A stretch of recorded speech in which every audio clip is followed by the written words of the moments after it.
नमस्कार, बहुत बहुत स्वागत है आपका बुलेटिन में। मैं हूं आपके साथ राजश्री थवाइत और चलिए बुलेटिन की शुरुआत करेंगे अहम खबर के साथ। तो प्रधानमंत्री नरेंद्र मोदी इस वक्त बहराइच पहुंचे हुए हैं। चलिए अब आपको सीधी तस्वीरें दिखाते हैं। टीचर मजबूत होना चाहिए, चाहते कि नहीं चाहते? आपके इलाके में दरोगा भी बिल्कुल ढीला ढाला हो तो किसी को पसंद आता है क्या? दरोगा भी मजबूत चाहिए, ऐसा आपको लगता है कि नहीं लगता है? तो भाइयों बहनों, इतना बड़ा देश, इतना बड़ा राज्य, जिम्मेवारी भी मजबूत कंधों पर होनी चाहिए कि नहीं होनी चाहिए? और इसलिए भाइयों बहनों, जब टफ टाइम होता है, जब टफ टाइम होता है तो टफ लीडर होना भी जरूरी होता है। साथियों, हमने तमाम संघर्षों से लोहा लेते हुए आजादी से यहां तक का सफर तय किया है। हर भारतीय का ध्येय एक विकसित समृद्ध भारत है। इस समृद्ध भारत के लिए उत्तर प्रदेश का समृद्ध होना, उत्तर प्रदेश का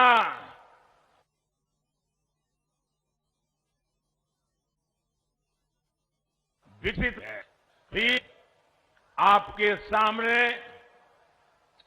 इसी महायज्ञ के लिए आपका सहयोग मांगने आए हैं। उत्तर प्रदेश आज विकास के जिस रास्ते पर चल पड़ा है, उसमें डबल इंजन की सरकार उतनी ही जरूरी है। साथियों, मैंने 2014 से लेकर 2017 तक इन गौर परिवारवादियों का, उनका कामकाज, उनका कारोबार, उनके कारनामे बहुत करीब से देखे हैं। दुख होता है जब अपने स्वार्थ के लिए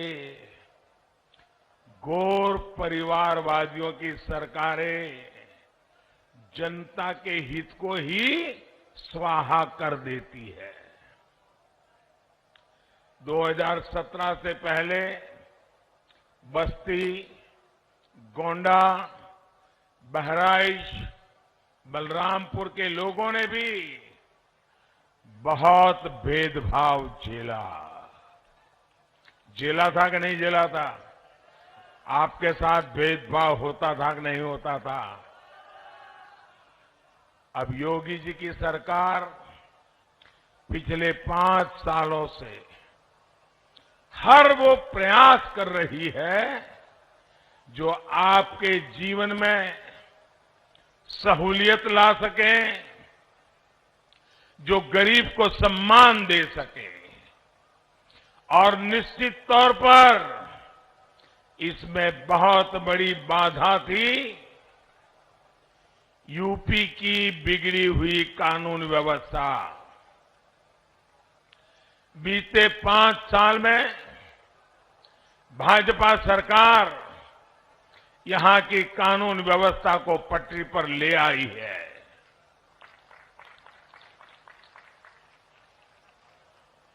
वो जो आपके हक की जमीन पर बैठे थे, वो जो आप पर भय बनाकर बैठे थे, वो जिनके डर से आप घरों से निकलने से बचते थे, जिनकी वजह से हमारी बहन बेटियां परेशान थी, वो सब आज काबू में है। लेकिन अभी ये पूरी तरह न सुधरे हैं न समझे हैं, वो मौके की तलाश में है। अभी वो अंतिम सांस ले रहे हैं। अगर दोबारा इनको मौका मिल गया तो उनकी जान में जान आ जाएगी। आने देना है क्या? आने देना है क्या?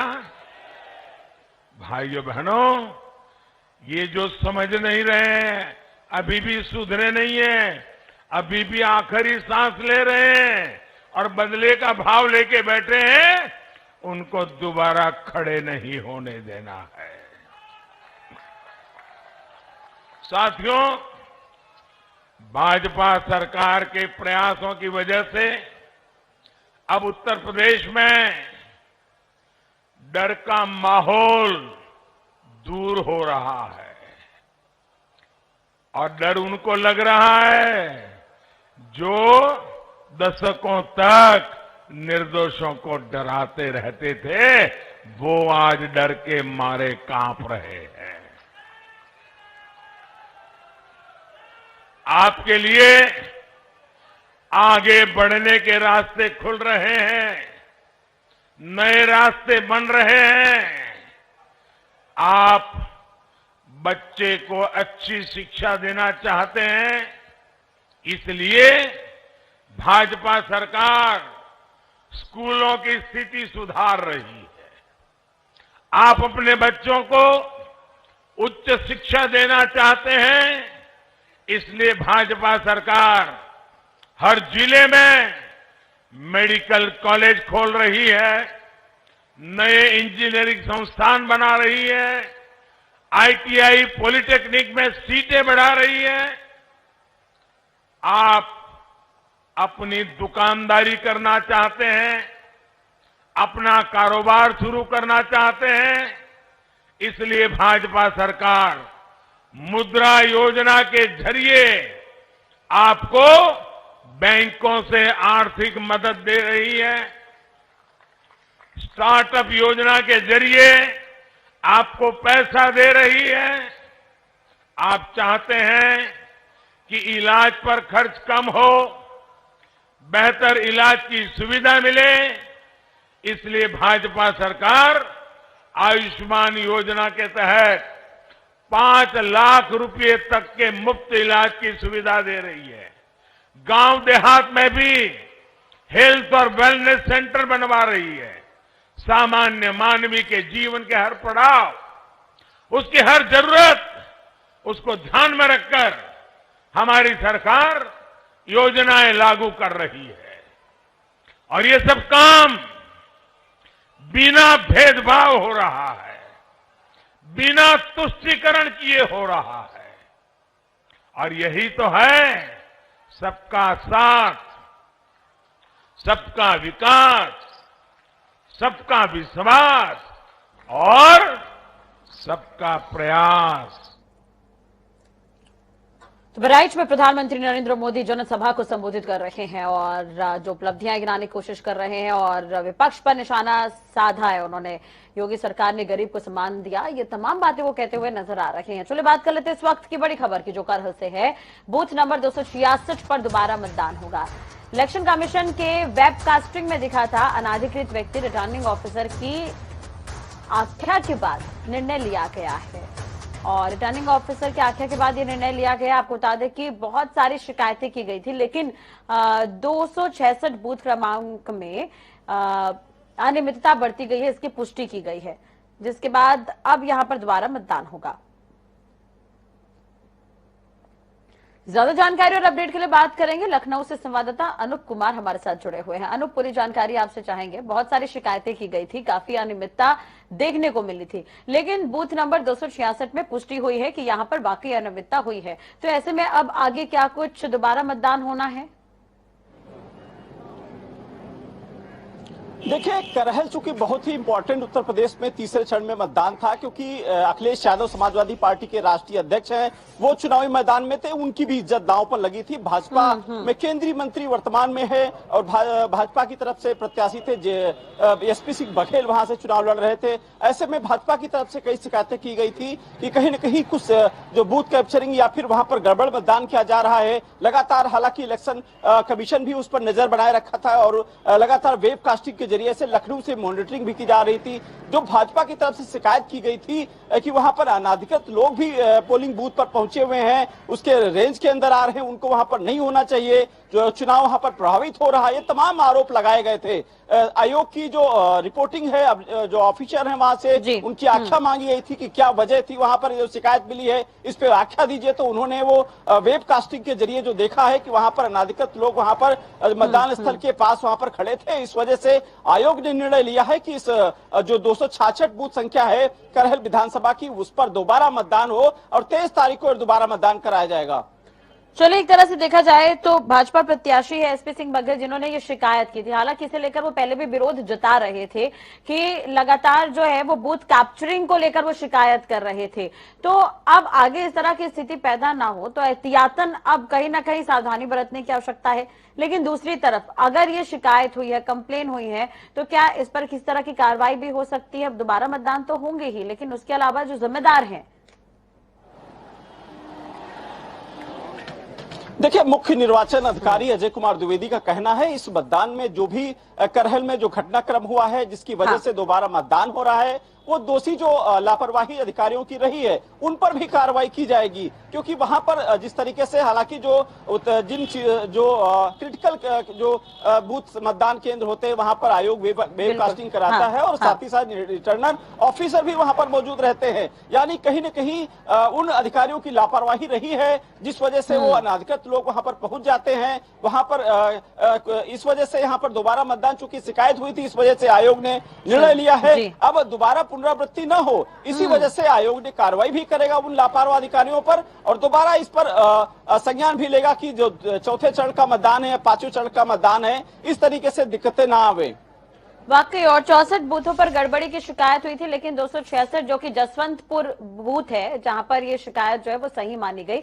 अब कार्रवाई भी हुई है और दोबारा मतदान भी होगा। बहुत बहुत शुक्रिया अनुप, तमाम जानकारी और बातचीत के लिए। उत्तर प्रदेश विधानसभा चुनाव के चौथे चरण के लिए कल वोटिंग होनी है। 59 सीटों पर 624 उम्मीदवार मैदान पर हैं। इस फेज में योगी सरकार के आधा दर्जन से ज्यादा मंत्री चुनावी मैदान में, तो सपा, बसपा और कांग्रेस के कई दिग्गज नेता जिनकी प्रतिष्ठा दांव पर लगी है। अब ऐसे में देखना है कि ये दिग्गज नेता अपनी सीट बचा पाते हैं कि नहीं। आपको बता दें कि उत्तर प्रदेश में चल रहे 2022 विधानसभा चुनाव के 3 चरण संपन्न हो चुके हैं और चौथे चरण के लिए चुनाव के लिए 23 फरवरी यानी कि कल मतदान होने जा रहा है।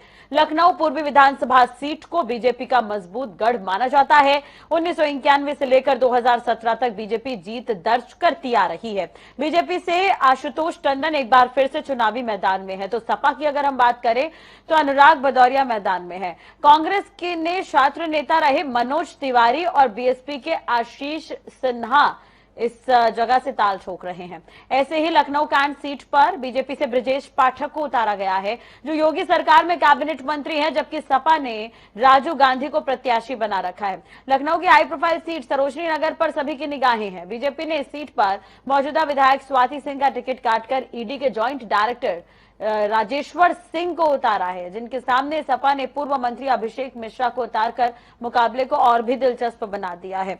तो कुल मिलाकर चौथा चरण इसलिए भी काफी अहम है क्योंकि तमाम दिग्गजों की दाव जो है वो साख यहाँ पर बचाने के लिए जो प्रचार हुआ था उससे अंदाजा लगाया जा सकता है कि तमाम दिग्गज यहाँ पर पहुंच रहे थे। कुछ वही नजारा अब 5वें चरण के चुनाव प्रचार में भी नजर आ रहा है। यूपी के सियासी रण में वाक युद्ध जारी है। कोई किसी को आतंकी कह रहा है तो कोई किसी को अपराधी, लेकिन सबका लक्ष्य एक ही है, यूपी विधानसभा 2022। जी हां, मुख्यमंत्री योगी आदित्यनाथ यूपी में लगातार दौरे कर रहे हैं। इसी क्रम में आज सीएम रामनगरी अयोध्या पहुंचे, जहां उन्होंने 2 मिल्कीपुर और बीकापुर में जनसभा को संबोधित किया है। अपने संबोधन के दौरान सीएम योगी समाजवादी पार्टी पर ताबड़तोड़ हमले करते नजर आए। सीएम ने कहा कि प्रदेश में फिर से बीजेपी की सरकार बनने पर एक हाथ में विकास की छड़ी होगी तो दूसरे हाथ में बुलडोजर की स्टीयरिंग होगी। प्रदेश में विकास के रास्ते पर आगे बढ़ेगा, साथ ही माफियाओं और गुंडों के खिलाफ भी कार्रवाई होती रहेगी। 2017 के पहले बिजली मिलती थी, आज तो मिलती होगी ना। देखो 2017 के पहले बिजली की भी उत्तर प्रदेश में जाति और मजहब हुआ करता था। ईद और मुहर्रम होता था तो बिजली आती थी, होली और दीपावली में बिजली गायब रहती थी। ये सच है ना। आज तो बिजली 24 घंटे है।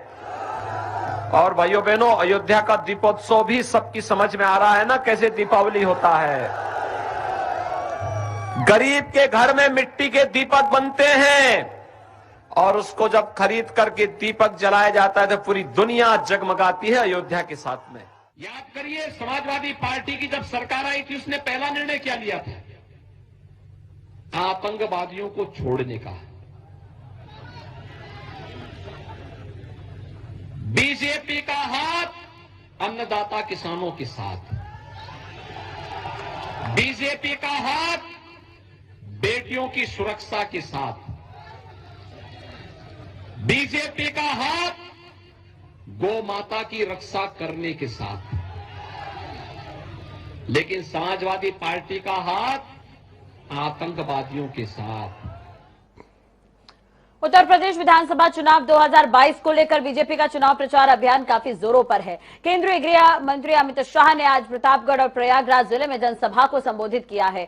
प्रयागराज में गृह मंत्री ने योगी सरकार की कानून व्यवस्था को बरकरार रखने को लेकर किए गए कार्यों पर पीठ थपथपाई है। अब अमित शाह ने कहा कि योगी सरकार ने पिछले 5 साल में माफियाओं को जेल भेजने का काम किया। यूपी में आज के समय में कोई बाहुबली नहीं दिखता है, आज चारों तरफ बजरंग बली ही दिखाई देते हैं। अमित शाह ने यह भी कहा कि आजम खान और अतीक अहमद जेल में है, अगर सपा सरकार आएगी तो ये जेल में नहीं बेल पर होंगे। सपा बसपा में बड़े जलवे थे या नहीं थे? थे या नहीं थे? ये आजम खान की स्तुति बोलती थी या नहीं बोलती थी? ये मुख्तार अंसारी सबको परेशान करते थे या नहीं करते थे? आज कहां है? अखिलेश की सरकार गलती से भी लादी तो जेल में रहेंगे क्या? अगर इनको जेल में रखना चाहते हो तो फिर से कमल फूल पर बटन दबाना पड़ेगा। अखिलेश बाबू पार्लियामेंट में मुझे कहते थे कि गृह मंत्री जी अगर धारा 370 हटाई, धारा 370 हटाई तो खून की नदियां बहेगी। अरे अखिलेश जी, किसको डराते हो भाई? हम डरने वालों में से नहीं है। ये धारा 370 हट गई, खून की नदियां छोड़िए, कंकर चलाने की किसी की हिम्मत नहीं है। परिवारवाद के आधार पर चलने वाली ये पार्टियां उत्तर प्रदेश का भला नहीं कर सकती। 15 साल तक उनका शासन क्या दिया उत्तर प्रदेश को? घोटाले दिए, घपले दिए, गड्ढे दिए। ये पार्टियां सपा बसपा का शासन रहा, इसमें घोटाले के गड्ढे रहे, परिवारवाद का स्पीड ब्रेकर रहा, माफिया की टोल वसूली रही और गरीबों, पिछड़ों और महिलाओं की रास्ते पर नो एंट्री कर दी तो नो एंट्री। इधर हल्द्वानी में पशुपालन विभाग कुमाऊं मंडल के ग्रामीणों और पशुपालकों को कई योजनाओं से जुड़ी ट्रेनिंग करवा रहा है। विभाग ने राष्ट्रीय गोकुल मिशन योजना के अंतर्गत मैत्री रिफ्रेशर कोर्स के तहत ग्रामीणों को जानकारी दी। इस ट्रेनिंग में कृत्रिम गर्भाधान, NAIP, NADPC, पशुधन बीमा योजना समेत योजनाओं की जानकारी दी गई। इस ट्रेनिंग में पंतनगर विश्वविद्यालय के वैज्ञानिकों द्वारा जानकारी दी जा रही है, जिससे पशुपालकों को लाभ मिलेगा। कृत्रिम गर्भाधान फील्ड कंडीशन में किसानों के साथ जुड़ करके करते हैं, जिनको हम मैत्री कहते हैं, multipurpose artificial insemination worker in rural India. तो उनकी ट्रेनिंग है, खासकर ये रिफ्रेशर है, वो ऑलरेडी ट्रेंड है फील्ड में काम कर रहे हैं और उनको रिफ्रेश करने के लिए ट्रेनिंग बहुत ही महत्वपूर्ण है, क्योंकि बहुत सारी जो टेक्निक है, कुछ सुधार हैं जो बार बार आते रहते हैं समय के साथ, तो उनको रिफ्रेश करना बहुत ज़्यादा इम्पोर्टेंट है, जिससे कि फील्ड कंडीशन में उनका कंसेप्शन जो भी एआई करते हैं ज़्यादा से ज़्यादा होता रहे। इस वजह से ये ट्रेनिंग करवाई जा रही है। जितने भी हमारे पैरावेट, उनको चाहे हम पैरावेट कहें, चाहे हम उनको मैत्री बोले, चाहे उपसा बोले, तो इन सबको हम लोग ने पहले हमारे यूएलडीपी ने ट्रेनिंग दी है। ट्रेनिंग देने के बाद इनको गांव में भेजा गया है और अपने अपने गांव में ये लोग हम इनको समय समय पे सीमन देते हैं और सारी इनपुट सप्लाई करते हैं ताकि कृत्रिम गर्भाधान का काम कर सके। और नई टेक्निक आई है सेक्स सॉर्टेड सीमन, जिसमें उसका हम सीमन भी हम अपने लैब में ही पैदा कर रहे हैं। यहाँ पे उसमें लगभग 90-90% से अधिक सिर्फ बच्चियां होती हैं। तो उन लोगों को सेक्स सॉर्टेड सीमन से कैसे एआई कृत्रिम गर्भाधान का कार्य करना है, कैसे पशुओं का रखरखाव करना है, उसकी ट्रेनिंग के लिए पूरे कुमाऊं मंडल से हमने आज एक ट्रेनिंग रखी है, जिसमें जाने माने साइंटिस्ट बनने करके डॉक्टर मौर्य सर और एक डॉक्टर डीवी सिंह आए हैं। ऋषिकेश एम्स में हुई भर्ती प्रक्रिया को लेकर कांग्रेस पार्टी ने सवाल उठाने शुरू कर दिए हैं। प्रदेश अध्यक्ष गणेश गोंदियाल का कहना है कि जिस तरीके से एम्स में लोगों की भर्तियां की गई वो नियम के विरुद्ध है। उन्होंने कहा कि ऋषिकेश एम्स में एक ही परिवार के 6 लोगों को बैकडोर से भर्ती कर दी गई है। वहीं राजधानी देहरादून में स्मार्ट सिटी के चल रहे कामों पर भी प्रदेश अध्यक्ष ने यहाँ पर निशाना साधा है। बीजेपी के बड़े नेताओं ने पिछले चुनाव में कहा था कि अच्छे दिन आने वाले हैं, और अच्छे दिन आने वाले हैं जिन लोगों ने कहा, उनके राज में एम्स में दूसरे प्रदेशों के, उत्तराखंड के एम्स में दूसरे प्रदेशों के 600 लोगों की भर्ती कर दी गई चुनाव के आचार संहिता के दौरान, और एक एक परिवार के 6 लोगों की कर दी गई। तो आप समझ सकते हैं कि ये कितने बड़े जुमलेबाज हैं, कितने बड़े झूठे लोग हैं, जो हमें तो अच्छे दिनों का सपना दिखा रहे हैं और हमें किस तरह ठग रहे हैं। अमित शाह जी कह के तो गए, बहुत बड़े गड्ढे पड़े हैं। ये स्मार्ट सिटी का ही काम है कि बहुत बड़े गड्ढे देहरादून की सड़कों में पड़े। मैं समझता हूं कि स्मार्ट सिटी किसी भी नागरिक को जो देहरादून में निवास करता हो, ऐसा एहसास होता है कि स्मार्ट सिटी का कार्य प्रारंभ होने के बाद आज 3, 3.5, 4 साल का समय बीत गया है, आज कहीं कोई बदलाव लगता है? हर जगह गड्ढे हैं। चलो इसी के साथ ही फिलहाल इस बुलेटिन में इतना ही। अपडेट्स के लिए आप देखते रहिए जनता टीवी। नमस्कार।